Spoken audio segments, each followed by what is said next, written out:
영광에서 박사들 괴한 예물 가지고 우리 옆 사람하고 인사해. 메리 크리스마스.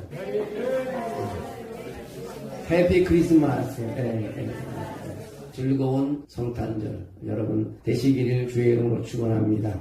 살아계신 하나님 감사합니다. 오늘도 우리 하나님이여 할렐루야 찬양대 찬양을 받으시고 또 귀한 형제 하나님의 성탄 축시를 하나님이 낭독할 때 하나님이 들으시고 또 영광받게 하심을 감사합니다. 우리 모든 성도들이 하나님 어려운 환경 가운데 있지만 주주 예수 탄생을 기념하며 예배드릴 이 성전에 왔사오니 주님께서 우리 옆에 앉아주시고 우리 아픔을 하나님을 만져주시고 우리 하나님의 어려운 부분을 해결해 주셔서 늘 우리가 기뻐하며 즐거워하며 하나님을 찬양하는 우리의 삶이 되게 도와주시옵소서. 오늘 하나님의 이 드린 예배 위에 성령을 부어주셔서 모두가 기쁨이 넘치게 도와주시옵소서. 우리 교회가 기뻐하게 도와주시옵소서. 온누리가 기뻐하게 도와주시옵소서. 하나님을 아버지 사랑하는 모든 사람들이 기뻐하며 모든 문제가 해결되는 성탄절 예배가 되게 도와주시옵소서. 이 시간도 주의 영이 우리에게 충만히 임할 줄 믿사옵고 예수님의 이름으로 기도합니다. 아멘. 할렐루야. 어떤 교회는요 아멘 할렐루야 안 해갖고요 부인들이 떠나는 데가 많대요. 저는 부담을 안 주려고 아멘 하는 소리 안 하거든요. 근데 부담을 드려야 될 것 같아서 지금 할렐루야 하면 좀 아멘 할렐루야. 아멘. 누가 와서 말씀을 전하든지 뭐 장로님이 기도라든지 하면 아멘을 좀 크게 해야 될 것 같아요. 아니면 우리가 좀 안 될 것 같습니다. 그래서 그 얘기를 듣고 내가 엄청 충격을 받았어요. 아멘 할렐루야가 없으면 교회가 붕이 안 된대. 그래서 우리 부흥되기 위해서도 아멘 할렐루야를 많이 했죠.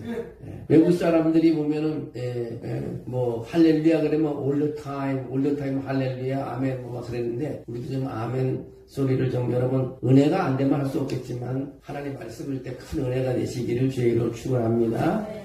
한 아이가 아버지를 잃고 시골 할머니 집에서 자라게 되었습니다. 아버지는 먼 나라로 일하러 떠났고 아이에게 남긴 것은 편지 몇 통뿐이었습니다. 이 아이에게 그 편지가 바로 전부였습니다. 힘들 때만 편지를 꺼내 읽었습니다. 아버지가 남기고 간 편지를 읽으면서 눈물을 흘리고 울었습니다. 또 어떨 때는 편지를 읽다가 가슴에 편지를 안고 잠이 들곤 했습니다. 편지에는 이런 말이 적혀 있습니다. 아들아 사랑한다. 아들아 너는 매우 소중하단다. 아빠는 항상 너를 잊지 않을 것이다. 그러나 아이는 점점 이렇게 느끼기 시작했습니다. 편지는 따뜻한데 안아주는 사람이 없네요. 글자는 나를 위로하는데 손을 잡아주는 사람이 없네요. 여러 날이 지났습니다. 어느 날 문이 열렸어요. 비가 오는 날이었습니다. 문 앞에 서 있는 사람은요 사진으로만 보던 아빠였습니다. 아버지는 아무 말도 하지 않고 아이를 끊어안았습니다. 그 순간 아이는 그렇게 말합니다. 아빠 편지로 오지 않고 이렇게 직접 오셔서 감사합니다. 이것이 요한복음 1장 14절 말씀입니다. 말씀이 육신이 되어 우리 가운데 거하시니 여러분 하나님은요 하나님께서는 말씀으로 충분히 말씀하실 수 있습니다. 율법으로도 가르치실 수 있습니다. 선지자를 통해서도 경고하실 수 있습니다. 하나님은 모든 것을 다 알고 계십니다. 하지만 우리 주님께서는요 죄인은 글자로 회복되기가 어렵다는 것을 알았습니다. 우리 하나님은 상처받은 인간이 설명으로는 치유되기 어렵다는 것을 알았습니다. 죽어가는 영혼은 말로만으로 살리기가 힘들다는 것을 알았습니다. 그래서 하나님은 편지가 아니라 사람이 되어 오셨습니다. 하나님의 아들 예수 그리스도는 말씀을 안고 오셨고요. 진리를 손에 쥐고 오셨고 사랑을 몸에 입고 오셨습니다. 그리고 그분은 배고픈 자와 함께 굶은 자와 함께 아픈 자의 곁에 앉으시고 눈물 흘리는 자와 함께 우셨습니다. 그리고 마침내 말씀이 육신이 되어 우리 가운데 계시다가 십자가에 달리셨습니다. 사랑하는 성도 여러분, 하나님은 멀리 계신 분이 아닙니다. 설명만 하시는 분이 아닌 것입니다. 몸으로 우리를 사랑하시는 분이십니다. 우리를 고치기 위해 내려오신 분인 것입니다. 우리를 살리기 위해 자기 몸이 찢어졌습니다. 우리를 품기 위해 사람이 되셨습니다. 한 문장으로 결론적으로 말하면 말씀이 육신이 되었다는 것은 하나님이 우리 고통의 자리까지 직접 내려오셨다는 것입니다.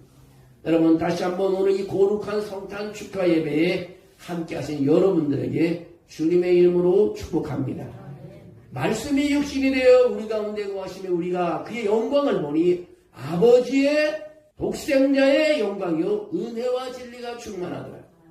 여러분, 성탄절을 맞이할 때마다 우리는 캐롤송을 듣고 아름다운 장신 성탄 추리를 보며 따뜻한 이야기를 나눕니다. 그러나 오늘 우리가 기억해야 할 것은 성탄은 단순히 아름다운 이야기가 아니라는 사실입니다. 그건 동화처럼 포근한 이야기가 아니라는 것입니다. 성탄은 역사 속에서 온 인류를 뒤흔든 놀라운 사건인 것입니다. 우주 만물을 창조하신 영원하신 하나님께서 시간과 공간 속에 갇힌 유한한 인간의 모습으로 친히 이 땅에 오신 실제로 일어난 경이로운 사건인 것입니다. 우리는 흔히 하나님은 사랑이시다라고 고백을 합니다. 이 고백이 막연한 개념이나 추상적인 교리가 아닙니다. 살과 피를 가진 육신으로 우리 역사 한복판에 띄워주신 하나님의 구체적인 계획이 현실로 드러난 날이 바로 성탄절인 것입니다. 주님께서 우리에게 오신 성탄은요, 여기서 멈추지 않고 육신이 되어 우리를 위해 모든 것을 내어주신 십자가의 고난으로 이어지게 됩니다. 그 몸이 형체를 알아볼 수 없이 찢어지고 피 흘리며 십자가에 달리신 그 은혜가 오늘 바로 이 자리에 있는 우리에게 주어진 것입니다. 말씀이 육신이 되었다고 했습니다. 우리가 주님 가까이 할 수 있게 되었습니다. 우리가 고백하는 예수님의 탄생은 단순히 한 아기의 출생 이야기가 아닙니다. 요한복음은요, 마국간의 풍경이나 천사들의 찬송 대신 더 깊은 영원한 진리를 우리에게 선포하고 있습니다. 그 말씀이 뭐냐? 말씀이 육신이 되어 우리 가운데 거하시니, 이 말씀은 하나님이신 것입니다. 이 말씀은 하나님께서 더 이상 멀리 계신 분이 아니라 우리가 만날 수 있고 느낄 수 있는 하나님이 되셨다는 놀라운 선언인 것입니다. 하나님은 말씀이 육신이 되셨습니다. 우리의 연약함 안으로 오셨습니다. 말씀을 헬라어로 로고스라고 말합니다. 로고스는 온 우주를 창조하신 하나님의 지혜, 이성, 계획, 그리고 그의 능력 자체인 것입니다. 근데 성경은 이 로고스가 연약하기 그지없는 육신이 되셨다고 말하고 있습니다. 육신이란 무엇입니까? 그것은 배고픔을 말합니다. 목마름을 말합니다. 지치고 피곤한 것을 말합니다. 슬픔의 눈물을 말합니다. 상처와 고통을 말합니다. 그리고 필연적인 죽음을 포함한 인간의 한계와 연약함을 말하는 것입니다. 사랑하는 성도 여러분, 우리가 힘들어할 때, 우리가 아파할 때, 우리는 흔히 하나님은 나의 고통을 아실까 의문을 품기도 합니다.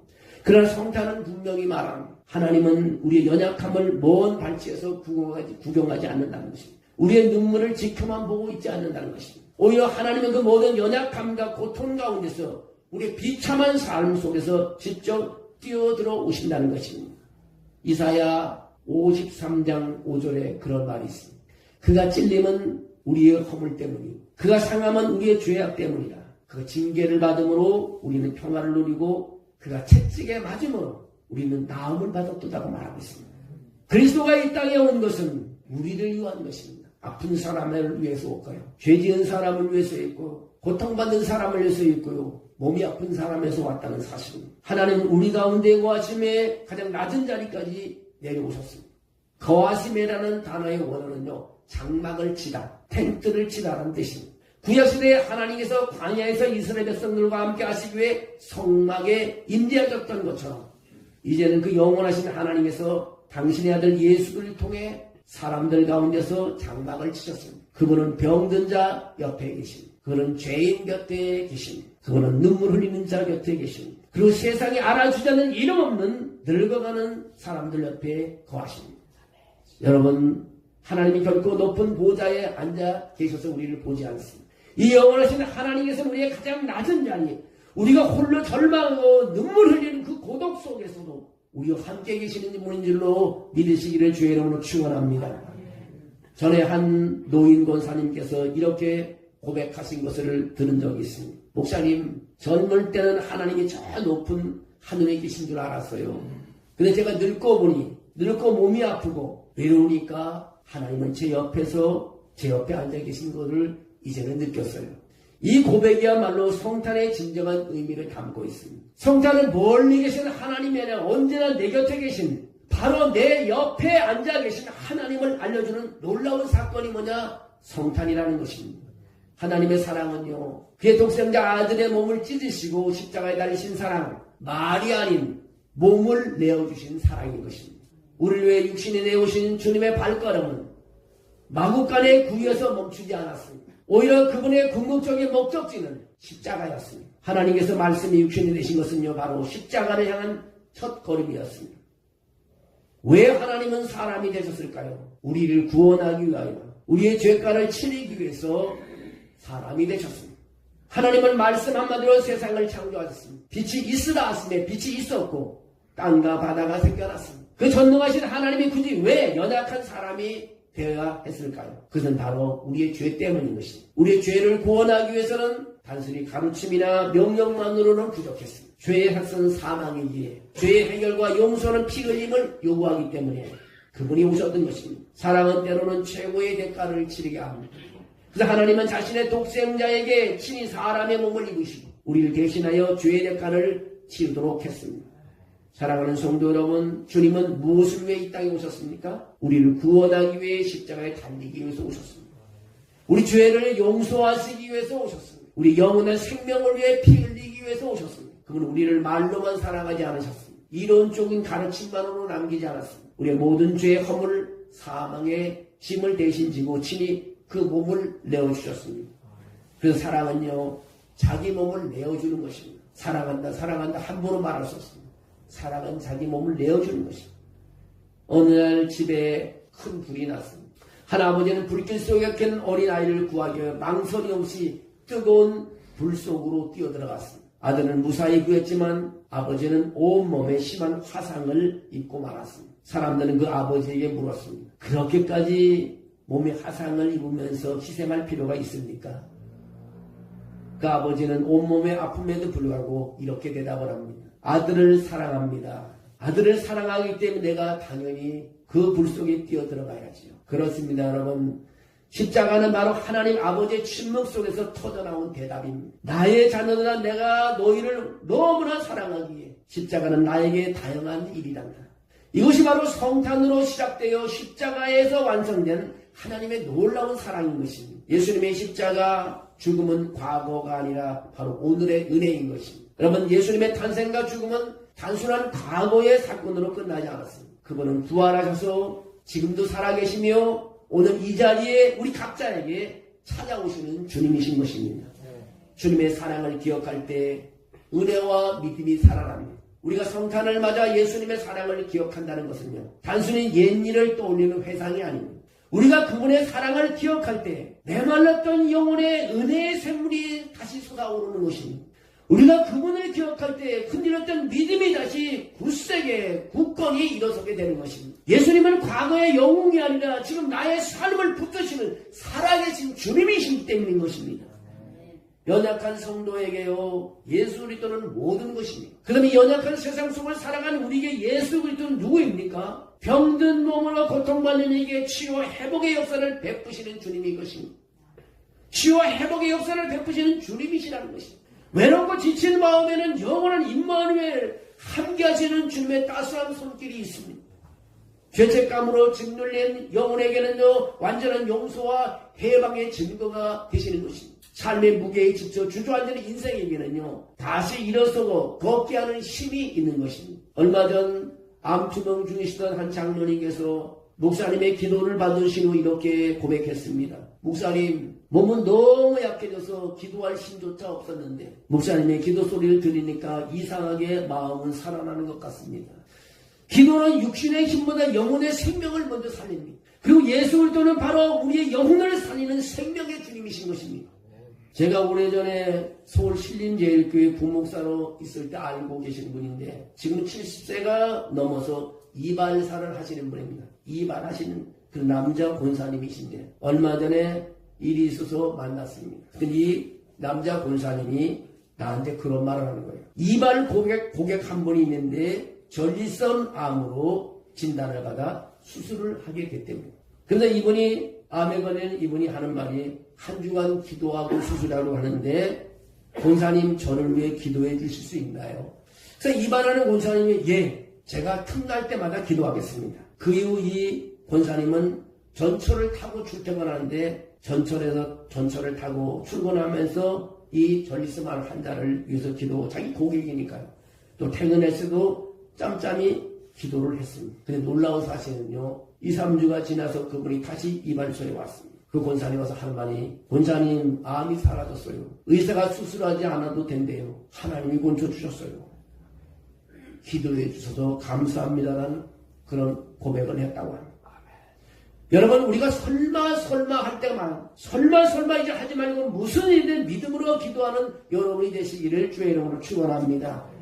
하나님의 시간을 우리는 알 수가 없습니다. 하나님의 기적은 그분의 달인 것입니다. 말씀이 육신이 되어 우리 가운데 거하심에 우리가 그 영광을 보니 아버지의 독생자의 영광이요 은혜와 진리가 충만하다고 했습니다. 이 은혜는요 세상으로 흘러보내야 됩니다. 요한복음 1장 14절에는 은혜와 진리가 충만하다고 선포합니다. 예수님께서 이 땅에 오신 것은 그 은혜와 진리가 특정 개인에게나 교회 안에서 머물게 하기 위해서가 아닌 것입니다. 진정한 은혜는요 항상 흘러가도록 되어 있습니다. 받은 은혜는요 흘러보내는 은혜인 것입니다. 여러분이 이웃의 희망이 되어야 됩니다. 여러분의 기도를 이웃을 기도해야 됩니다. 여러분이 가지고 있는 물질도 주님께서 주시자면 흘러보내는 것도 있어야 됩니다. 우리가 쓰는 것은 남겨야 되지만 흘러보내요.